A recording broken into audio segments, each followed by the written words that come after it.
Hello friends, मेरा नाम है वैभव और आप लोग देख रहे हैं करियर मित्रा के यूट्यूब चैनल को। दोस्तों, ज्योग्राफी के इस वाले सीरीज़ में आप लोगों का स्वागत है। इस पूरी सीरीज़ में हम लोग 5000 से ज़्यादा क्वेश्चंस को कवर अप करेंगे जो आपके आने वाले हर एक एग्ज़ाम में इंपॉर्टेंट है, चाहे वो यूपी का कोई एग्ज़ाम हो गया या फिर किसी दूसरे स्टेट में आप किसी एग्ज़ाम की तैयारी कर रहे हैं। ज्योग्राफी जहाँ भी पूछी जाएगी उसके पॉइंट ऑफ व्यू से ये सीरीज़ बहुत इंपॉर्टेंट है।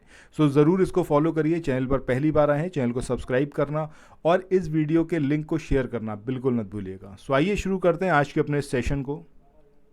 दोस्तों, आज का पहला क्वेश्चन है, निम्नलिखित में से किसे प्रकृति का सुरक्षा वाल्व कहा जाता है? अब ये भूकंप है, ओजोन गैस है, ज्वालामुखी है या फिर नदियां? तो सही आंसर हमारा क्या आएगा? ऑप्शन सी, यानी कि ज्वालामुखी। चलिए नेक्स्ट क्वेश्चन पे मूव ऑन करते हैं। इस क्वेश्चन में पूछा गया है, ज्वालामुखियों के बारे में निम्नलिखित में से कौन सा कथन है जो कि सत्य है? पहला स्टेटमेंट है कि यह पृथ्वी की क्रस्ट की एक नली होती है जिसके माध्यम से भूगर्भ की पिघली चट्टानें तथा अन्य पदार्थ बाहर आते हैं।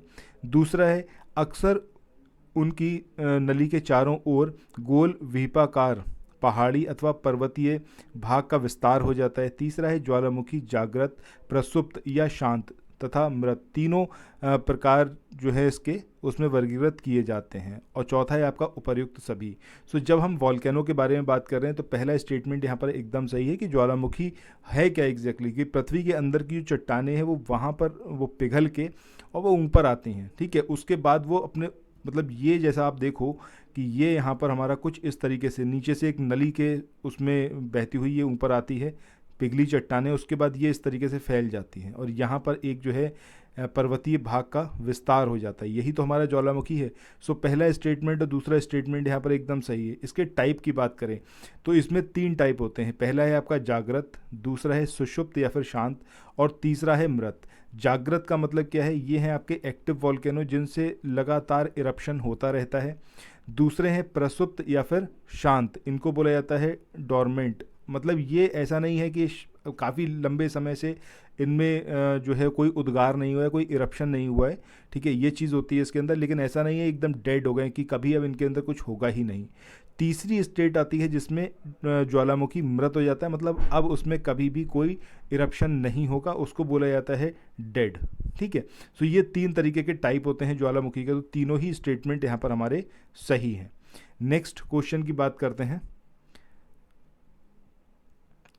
इस क्वेश्चन में यहाँ पर पूछा गया है कि निम्नलिखित में से कौन सा ज्वालामुखी के उन 3 भागों में शामिल नहीं है जो उनके उद्भव की आवृत्ति के आधार पर वर्गीकृत किए जाते हैं।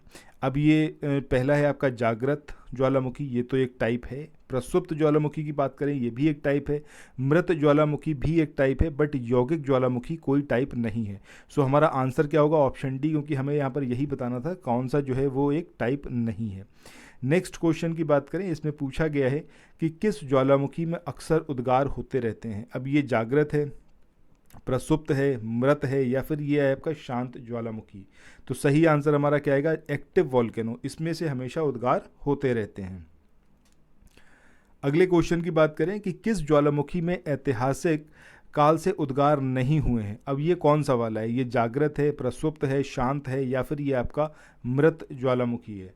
तो सही आंसर हमारा क्या आएगा? ऑप्शन डी, यानी कि मृत ज्वालामुखी। यहाँ पर जो है एक मतलब ऐतिहासिक काल से बहुत लंबा समय हो गया, कोई भी यहाँ पर उद्गार नहीं हुआ है। इसके बाद नेक्स्ट क्वेश्चन की बात करें, पूछा जा रहा है कि लंबे समय तक शांत रहने के पश्चात विस्फोट होने वाले ज्वालामुखी जो होते हैं वो क्या कहलाते हैं? मृत कहलाते हैं, सुषुप्त ज्वालामुखी, सक्रिय ज्वालामुखी या फिर निष्क्रिय ज्वालामुखी? तो सही आंसर हमारा क्या आएगा? ऑप्शन बी, यानी कि सुषुप्त ज्वालामुखी कहलाएगा। इसके बाद अगले क्वेश्चन की बात करें, इसमें पूछा जा रहा है कि पृथ्वी की ठोस चट्टानों के नीचे जो पिघला हुआ पदार्थ होता है जो कभी कभी ज्वालामुखी के उद्गार के साथ पृथ्वी के ऊपर ऊपरी तल तक आ जाता है, उसको क्या बोला जाता है? सो उसको यहाँ पर बोला जाता है मैग्मा। सो ऑप्शन ए जो होगा वो यहाँ पर सही होगा। इसके बाद मूव ऑन करते हैं नेक्स्ट क्वेश्चन पे। इसमें पूछा गया है पेले अश्रु, इसकी उत्पत्ति कब होती है? भूकंप के समय, प्लेट विवर्तनिक में या फिर ज्वालामुखी उद्गार के समय या फिर पर्वत निर्माण के समय? सो जो ये पेले अश्रु है इसकी उत्पत्ति कब होती है? इसकी उत्पत्ति होती है आपका ज्वालामुखी उद्गार के समय। नेक्स्ट क्वेश्चन की तरफ मूव ऑन करते हैं। इस क्वेश्चन में यहाँ पर पूछा गया है कि ज्वालामुखी में जलवाष्प के अलावा जो मुख्य गैसें होती हैं वो कौन कौन सी होती है? वो नाइट्रोजन और ऑक्सीजन होती हैं, वो हाइड्रोजन और ऑक्सीजन होती हैं, वो कार्बन डाइऑक्साइड और हाइड्रोजन और उसके अलावा नाइट्रोजन, या फिर सल्फर डाइऑक्साइड या फिर सल्फर ऑक्साइड, कार्बन डाइऑक्साइड और नाइट्रोजन कौन सी हैं जो जलवाष्प के अलावा मुख्य गैसें हैं जो ज्वालामुखी उद्गार से निकलती हैं।